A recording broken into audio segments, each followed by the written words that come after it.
The 12 Towers of Rule. Mary, Queen of Scots, ascended the throne of Scotland in 1542. She was just 6 days old.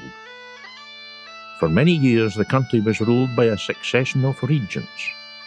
Rival groups within the realm vied for power, and loyalties were divided, weakening the country. France and England, coveting more territory, were manoeuvring against each other. Each tried separately to gain control over Scotland. Henry VIII, the King of England, decided to pursue his ambitions through a marriage alliance.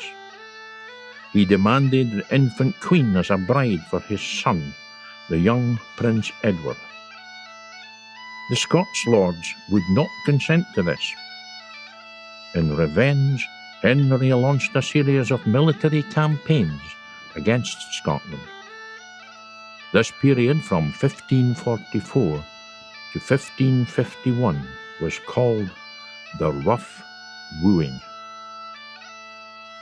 English raids left a trail of destruction. However, in February 1545, the Scots won a rare victory at the Battle of Ancram Moor. In his rage, Henry ordered his brother-in-law, the Earl of Hertford, to lay waste to Tweeddale and Teviotdale at the head of an army of 12,000 foot and 4,000 horse. On the 9th of September 1545, his army passed the Tweed. Between then and the 23rd of September, Hertford's army devastated hundreds of settlements, towers, towns and farms, and burnt 5 abbeys. They started at Kelso, where they met the only serious opposition in the short campaign. There, armed men and clergy had taken defensive positions in the Abbey church. They had firearms, but were no match for the artillery that Hertford's army had. And after a few hours of bombardment, the choir collapsed, and the defenders surrendered. Many were killed, some taken prisoner. After this, the English army appeared to divide their forces. Raids on settlements all along the rivers of Teviotdale, as well as other settlements along the Cale and Bowmont Water. There does not seem to have been any opposition. On the afternoon of the 16th September, Sir Robert Bowes, warden of the English Middle March, led a force of 1,500 light horsemen up into the lower part of Valley of the Rule. 12 sites were burned. The people fled or were killed. There are few surviving accounts of these events. The most detailed account we have was written in October 1545, a few days after the army had returned to England. It was written by John Elder, a Scotsman from the north who was working on the English side, and it was addressed to William Paget, an English statesman in the service of Henry VIII. Although natural love moves me to lament the misery of my native country Scotland, yet considering how the governor and lords of it have broken faith with King Henry VIII, who proposed by marriage between the infant Mary Queen of Scots and his son the young Prince Edward to have Scotland joined to this noble empire of England, the writer concludes that the pest, hunger, fire and sword are the beginning of a punishment ordained of God for the double dealing of them of Scotland. In consequence of the king's benefits to the lords of Scotland and their ingratitude known to all Europe, the writer reports that the Earl of Hertford, Lieutenant General in the north, passed the river of Tweed 2 miles above Wark on the 9th day of September.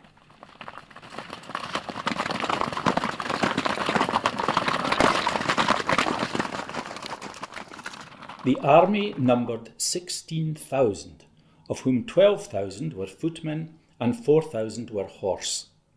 My Lord Lieutenant, representing the King's person, with Lord Sturton as Lieutenant under him, had the midward, the Earl of Cumberland the forward, and Lord Dacre the rearward. Lord Neville, with 1,000 horsemen, bearded and armed, and 1,000 light horsemen, waited upon the middle ward or battle. Sir Robert Bowes, warden of the middle marches, with 1,000 horse upon the forward, and Sir Richard Manners, with another 1,000 horse upon the rearward. These three wards marched towards the Abbey of Kelso.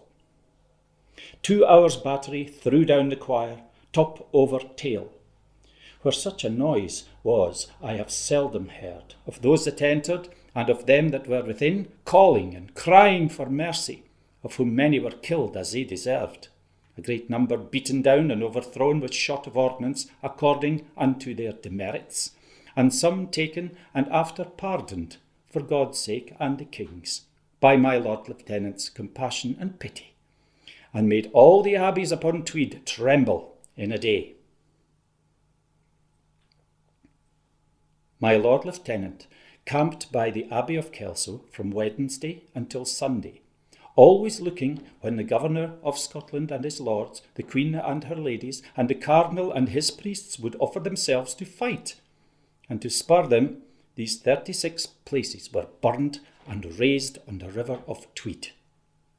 The Abbey, town and watermill of Kelso, the Abbey and town of Melrose, the Abbey and town of Dryborough, Darnick, Gottenside, Danielton, Overton, Hildon, Newton of Hildon, Maxton, Laffidon, Marton, Bemerside. Then my Lord Lieutenant on Monday the 14th day of September passed the Tweed just above Kelso and camped a mile thence at Roxburgh.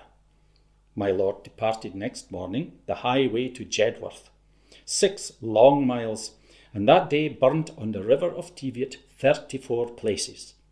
The friars, castle, town and barns of Roxburgh, Ormiston, Ormiston Tower, Nether Nesbit, Over Nesbit, Ancram Spittal, Bon Jedworth Tower, Over Ancram, Nether Ancram, East Barnhill, West Barnhill, Minto Crag, Minto Town.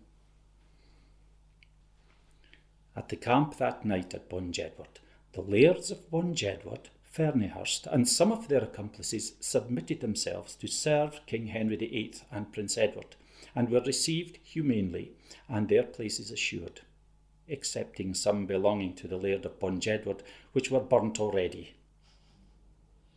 Next day these 13 places were razed and burnt on the river of Jed, the Abbey, town and friars of Jedburgh, Handalee, Bongate, the Bank End, the Nether Mills, Houston, Over Crailing, the Wells, Nether Crailing, Rule Hospital, Bedrule, Rulewood, Wells, Corscleuch, Donnerleys, Fulton, Westleys, 2 Walk Mills, Tromie Hill, and Double Dykes.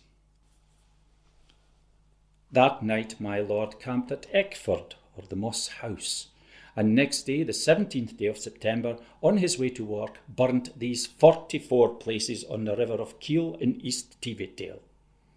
Over Huneham, Nether Huneham, Huneham Kirk, New Gateshaw, the town of Gateshaw, over Grobbet, Nether Grobbet, Grobbet Mill, Wide Open, Crooked Shaws, Primeside, Mill Rig, Marbottle, Otterburn, Cessford Tower. For several more days, soldiers raided, robbed, destroyed, and burnt. Buildings were razed, livestock and supplies for the winter were taken or spoilt. It was likely that there was a focus on destroying crops and taking or killing livestock, for that would cause hunger and starvation in the coming winter, as well as affecting the community's ability to plant for next year's harvest. That done, his lordship rejoined the army, being camped at Lady Kirk, and on Wednesday, the 23rd day of September, after making 13 nights in token of his triumph, he departed to Norham. It will be a hard winter, but we will be back, and we will rebuild the tower, and our bairns and their bairns will grow up there. Hertford's army dispersed quickly. They feared disease and were carrying a good amount of plunder. The onset of autumn meant that even relatively light forces, such as this one, could not stay in the field for long. They returned to Berwick, pleased with their work. Hertford was happy enough to make knights of several of the leaders, although the harassment of a largely civilian population can hardly be called valorous. There were still long years ahead of troubles. There were more raids, and not just by armies. The border clans cared little for kings or queens or borders, and continued to reave one another's stock for years to come. However, the farms and some of the towers of Teviotdale and Tweeddale were gradually rebuilt, and in time, peace and prosperity came to the borderlands. The community of the tranquil valley of Rule Water, which we see today, was not completely destroyed. Many of the families living there today are descended from the families whose homes were ravaged in September 1545. They refused to surrender to adversity and managed somehow to survive the bad times and rebuild their lives. Many of the towers in and near the valley of the Water of Rule, which were named by Elder, can be identified on a later 16th century mark. Some towers are harder to identify, and we have to make a best guess. Rule Spittal, Bedrule, Newton, Rue Castle, Wells, Cosbuch, Fulton, West Lees, Hall Rule, Minto Crag, Barn Hills, Timpendine. Some of these locations can still be traced on the ground. At one site, Fulton Tower, there are remains of a tower from the 16th century, although the visible stonework is likely to have been constructed later than 1545. Other sites are now just grassy mounds. Bedrule was a substantial castle dating from the 1300s, but the damage from the 1545 raid may never have been repaired. Now, hardly one stone is left standing on another. Some of the towers would have been quite small, often what are called peels. These were essentially defensible farmhouses and would have had cottages and farm buildings around them. This is how Fulton Tower might have looked in 1545. After the Union of the Crowns in 1603, better security in the borderlands meant that such defences were no longer needed. Agricultural improvements and the need for stone for dikes in the 18th century led to the towers being gradually dismantled. Only two of this type in Scotland remain, more or less entire: Slack's Tower and Mervyn's Law Tower, both in the next door parish. At the Fulton Tower and Bedrule Castle sites, Archaeology Scotland is working with the 12 Towers group to investigate the Rule Water sites further, looking to establish the building footprints, barnkins, and other features. It is possible that evidence of raids and attacks might be found.